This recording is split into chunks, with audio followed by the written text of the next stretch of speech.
पिछले 2 साल में बहुत सारे बच्चे बहुत ही कंसिस्टेंट रहे होंगे, डिसिप्लिन रहे होंगे, बहुत सारे मॉक टेस्ट दिए होंगे, पीवाईक्यूज किए होंगे, कोचिंग गए होंगे, स्कूल्स गए होंगे। बट अगर वो आखिरी के 2 हफ्ते अच्छे से पढ़ाई ना करें तो उनके मार्क्स बहुत ही ड्रास्टिकली कम हो सकते हैं। तो in this video I will be telling you 3 point जो कि आपके लिए बहुत जरूरी है इस पॉइंट पे, और आपको इसको जरूर से फॉलो करना चाहिए, अदरवाइज आपका प्रिपरेशन बहुत ही खराब हो सकता है। तो लेट्स गो। तो सबसे पहला पॉइंट है डोंट स्टार्ट न्यू चैप्टर्स। बहुत सारे बच्चे सोचते हैं कि जो चैप्टर्स छूट गए हैं उसको कवर कर लेते हैं, मतलब सिलेबस कवर करके चले जाओगे तो इसका मतलब ये नहीं है कि आपका पूरा नंबर आ जाएगा। देखो जेई का पेपर ऐसा होता है कि अगर आप एक चैप्टर को पढ़े हो, 5 बार रिवीजन किए हो, तब वो चैप्टर का क्वेश्चन आपसे बहुत इजीली बन जाएगा। बट अगर आप 5 चैप्टर्स किए हो और एक एक बार किए हो तो बहुत कम चांसेस है कि आपसे वो बनेगा। तो इस समय पे आप एकदम नया चैप्टर कभी मत खोलना। जैसे कि कैलकुलस हो गया, कैलकुलस मत खोलना भाई कभी, मतलब इस पॉइंट पे तो नहीं, बिल्कुल नहीं। आप लाइक छोटे चैप्टर्स हैं तो अगर आप करना चाहो कर सकते हो, पीवाईक्यूज कर सकते हो, उनके बहुत इजीली हो जाएंगे। छोटे चैप्टर्स को मत छोड़ के जाना। मैंने पिछले 3 वीडियोस में भी बताया होगा, वो सब इजी चैप्टर्स हैं और छोटे चैप्टर्स हैं तो वो आप कर सकते हो। बट जैसे बहुत ही लेंथी चैप्टर्स होते हैं जैसे कैलकुलस हो गया, कॉनिक हो गया, ये सब मत करना, आपका बहुत टाइम वेस्ट होगा और आप मतलब उसकी जगह रिवीजन करके अच्छे नंबर ला सकते हो। तो दूसरा पॉइंट है प्योरली ऑल नाइटर्स के लिए, जो लोग रात में पढ़ते हैं, लाइक पूरा रात पढ़ रहे हैं, पूरा दिन सो रहे हैं, उनके लिए मैं बता दूं कि जेई मेंस का एग्जाम 2 शिफ्ट में होता है। जो पहला होता है वो सुबह होता है 9 बजे से 12 बजे तक, और दूसरा होता है 2:30 बजे से 5:30 तक, या फिर 3 से 6 होता है।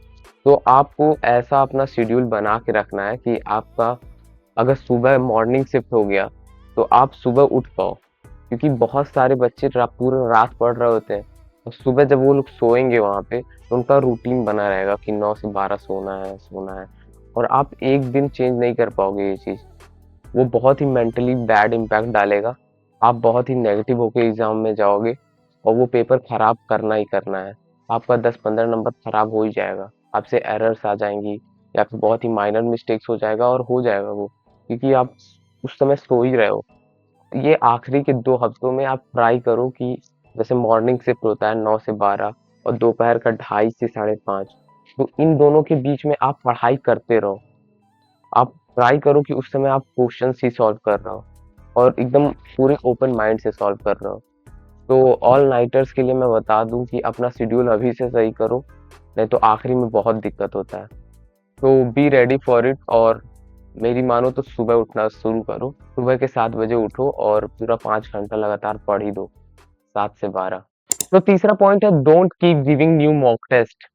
तो बहुत सारे बच्चे ऐसा सोचते हैं कि ज्यादा मॉक टेस्ट ज्यादा नंबर, बट इसका एग्जैक्टली उल्टा होता है। वो चाहते हैं कि डेली वो एक मॉक टेस्ट या फिर 2 मॉक टेस्ट दें ताकि उनका मतलब नंबर इम्प्रूव हो जाए। बट मुझे लगता है कि वो बहुत ही गलत तरीका है।